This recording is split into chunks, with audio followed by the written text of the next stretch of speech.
We begin this hour with two members of the House Intelligence Committee. From San Francisco, Democratic Congressman Eric Swalwell, and from Salt Lake City, Republican Chris Stewart. Gentlemen, now that we've seen the memo, the big question is, where does this leave the Robert Mueller special counsel investigation? Here's a tweet that the president put out this weekend. The memo totally vindicates Trump in probe, but the Russian witch hunt goes on and on. There was no collusion and there was no obstruction, the word now used because after 1 year of looking endlessly and finding nothing, collusion is dead. This is an American disgrace. Congressman Stewart, does the GOP memo vindicate the president? Does it end the need for the special prosecutor's investigation? No, it doesn't end that need at all. I think it would be a mistake for anyone to suggest that the special counsel shouldn't complete his work. I support his work. I want him to finish it. I hope he finishes it as quickly as possible. This memo has, frankly, nothing at all to do with the special counsel. It was one of the criticisms of people last week and before that who had never seen the memo, who said, you know, this is to impugn the integrity and the work of the special counsel. As you know now, Chris, has nothing at all to do with that. They're very separate. I hope the special counsel will complete his work and report to the American people. So what do you think the president is up to when he puts out a tweet saying that this memo vindicates him and obviates the need for any investigation? Yeah, I think a couple things. And, you know, if I could take 30 seconds to review something that you said. For more than a year, we had collusion, conspiracy, you know, people were accused of treason, and no one is making that accusation anymore, at least no one serious. Even Dianne Feinstein has said there's no evidence of collusion, and I think that's the point the president is making. The essence of this memo is something quite different. And again, Chris, it's as you said, Hillary Clinton and the DNC hired Fusion GPS, who then hired, ironically, a foreign agent to create this dossier that we know is just political garbage. It's no more credible than a $2 novel. And the FBI used that dossier to survey a private U.S. citizen who had no accusations against him except for he had associations with the Trump campaign. It's an absolute abuse of power, and we just want the American people to know that. All right, we're going to get into the memo in a minute. I want to talk and turn to Congressman Swalwell about the state of the investigation. Congressman, on Friday, the president was asked about Deputy Attorney General Rod Rosenstein, who signed one of the request applications for this FISA warrant, and also is the only person who can either fire or limit the investigation by Robert Mueller. Here was the president. Does it make you more likely to fire Rosenstein? Do you still have confidence in him after reading the memo? You figure that one out. Congressman Swalwell, is this memo an excuse to shut down the Mueller investigation? It does appear that way, Chris, and good morning to my colleague, Chris Stewart. We believe that the memo that the Republicans put out shows not a single abuse, but a willingness to risk our republic to protect the president. And so I hope that Mr. Stewart is sincere when we go back to Washington this week, that he would do all he could to protect Bob Mueller and Mr. Rosenstein and support the bipartisan legislation that's out there that would do that. And also that we would support releasing the Democratic memo that puts into context, point by point, the seriousness of this investigation, as well as new unseen evidence that bolsters the FBI's credibility. I promise I'm going to get to the memo and the whole controversy about FISA in a moment, but here's the question. Here's the issue I don't understand, Congressman Stewart. The House Intelligence Committee is in the midst of a broad investigation of unprecedented Russian interference in an American election in 2016, and yet you decide in the midst of that investigation to write a memo on this one particular point, which is what happened or didn't happen in the FISA court. Are House Republicans more concerned about protecting us from the Russians or protecting us from the FBI? Well, a little bit of both now, actually, and that's not what we expected when we started this investigation. Chris, just a few months before the election, I was in Moscow, and I came home and talked to the media and said, they're going to mess with our elections. There's just no question that that was their intention, and there's no question that they did. And that's the impetus for this, for the House investigation. We want to look at how they messed, how they interfered, and hopefully preclude that from happening in the future. But as a result of that, we became aware of this abuse by the FBI and Department of Justice officials. And we just felt like this was so important. It's kind of separate from the Russian investigation, but it's so important that we advise the American people of that. And that's why we wanted to release this memo, get this information out there as quickly as possible. We'll continue the investigation on both sides. But again, this was a bit of a pause for us to say, this is meaningful information the American people deserve to know. Do you buy that, Congressman Swalwell? Well, no, I don't, because I have seen all of the evidence. I've sat in for almost every single second that a witness has testified. Now, I wish my Republican colleagues would do the same. 4 public transcripts have been released, and Mr. Stewart was either not present or didn't ask a single question during that. And that is well, all right. That's kind Mr. of inside Stewart. baseball. Let's get to the issue.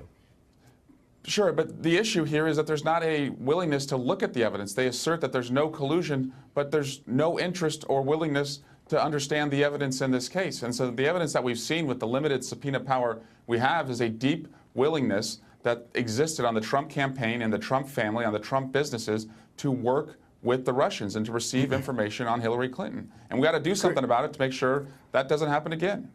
Chris, I have to respond to that if I could. Look, my friend Mr. Swalwell, if you want to convince people, go convince your own Democratic allies. Go convince Dianne Feinstein. Go convince General Clapper and many others. They have said there's no evidence of collusion. It's not just the Republicans who are saying that. But Congressman Stewart, I want to put up several things, a full screen, because, and let's put it up on the screen right now, because some of the events have nothing to do with the Carter Page warrant, which again is why I wonder why you decided to focus just on that. George Papadopoulos being told by Russians months before that they had dirt on Hillary Clinton, the Trump Tower meeting between top campaign aides and a Russian lawyer, General Michael Flynn lying about his meeting with the Russian ambassador. You suggested at the beginning of this interview that you saw no evidence of collusion and no evidence of obstruction of justice, but you're focusing, I'm not saying it's not legitimate, we're going to talk about it, I promise, after you answer this question, but you're focusing on what happened in the FISA court with regard to Carter Page. Yeah, because the American people didn't know about this. You knew about George Papadopoulos. You knew about General Flynn. All of that had been already reported. This had not been reported. And we felt like, once again, the American people wanted to know. And by the way, those things that you've talked about and the work of the special counsel, which, let me restate, I support and want him to continue, but none of that, virtually none of that, indicates any collusion on behalf of the Trump campaign and Russian officials. There just isn't anything. You've got some financial irregularities that happened years before the election. You've got some people in a process crime, as they call it, where they maybe weren't honest with the FBI. But no one has said or shown evidence of collusion between Trump officials and any Russian agents. There just simply isn't any. Well, let's talk about the memo and its central allegation, which was that the FBI misled the FISA court, the Foreign Intelligence Surveillance Act court, to get a warrant on to surveil Carter Page without revealing the fact that this was political oppo research, the dossier. Here was the House Intel chairman, Devin Nunes. I think the American people understand that the FBI should not go to secret courts using information that was paid for by the Democrats to open up investigations and get warrants on people of the other political party. That's the type of stuff that happens in banana republics. Congressman Swalwell, doesn't that concern you at all that they went to get this warrant, and at least part of it, according to some reports, the lead item in the application was the Russia dossier, and as we all know, that was paid for by the DNC and the Clinton campaign? Chris, there was a barrage of evidence that they presented to the court, including a disclosure that the Steele dossier had a political motivation. But it also included that George Papadopoulos had been contacted about receiving Russian dirt. He was on the same foreign policy team as Carter Page. Carter Page also, since 2013, had been suspected of being a Russian foreign agent. And we just learned today, breaking news before I came on the set, that Carter Page sent a letter in 2013 saying that he had been doing work for the Kremlin. They had all the right in the world to be concerned about these individuals. I want to focus on one sentence in the memo, gentlemen. Deputy Director McCabe testified before the committee in December 2017 that no surveillance warrant would have been sought from FISC, that's the Foreign Intelligence Surveillance Court, without the Steele dossier. Congressman Stewart, I notice that that's not in quotes. Did Deputy Director McCabe actually say that? That may not have been his exact words, but I assure you, I was there, I was part of the questioning. I promise you that the intent of his answers was that we would not have gone forward were it not for this dossier. There was two basic pieces of evidence, the dossier and then, ironically, a Yahoo News report that was based on what? The dossier. And the author of that news report yesterday was shocked. He said, I can't believe they would use my news reporting as evidence before the FISA court when it was clearly based on the dossier. The information was fed to him by Fusion GPS and by Christopher Steele. That was the evidence. That was the bulk of the evidence for justifying this dossier. And they knew it was weak. That's why they didn't want to be honest with the FISA court and reveal to them that, oh, by the way, this was written by the Democrats. This was paid for by the Democrats. And, you know, that's one of the things that we're most concerned about. Well, let me bring in, because we're beginning to run out of time. Let me bring in Congressman Swalwell. Why not?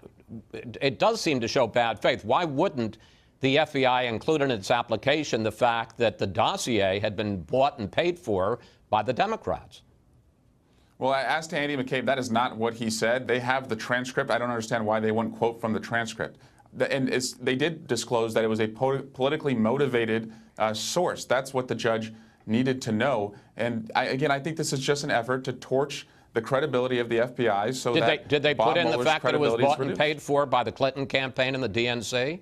You know what they did, Chris? They masked the names of most of the individuals. And last year, the accusation against the FBI was that they were unmasking names. So when they do the right thing and mask the name and just say there's a political bias, you're saying that that's wrong. And when they don't do that, you're saying that's wrong. You can't have it both ways. But in other words, when they unmask, it's Republicans, but when they mask, it's Democrats? That's what's being alleged here by my House Republican colleague. Chris, look, two things on this that are very, very important. If I were this FISA judge, I would be furious that this information was withheld from me. It clearly is relevant. It clearly is important. And the second thing is, we've been questioning about, we were tearing down the integrity of the FBI.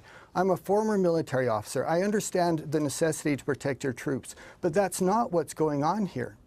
I've been contacted by FBI agents in the last few days saying, thank you for doing this. We recognize that you're trying to hold us accountable. They have enormous power, enormous authority. With that must come enormous accountability. That's all we're trying to do here, is to hold certain individuals accountable if they abuse that power. Gentlemen, we're going to have to leave it there. Congressman Stewart, Congressman Swalwell. My pleasure. Thank you both. Thanks for your time. And, of course, we'll stay on top of where your committee goes next.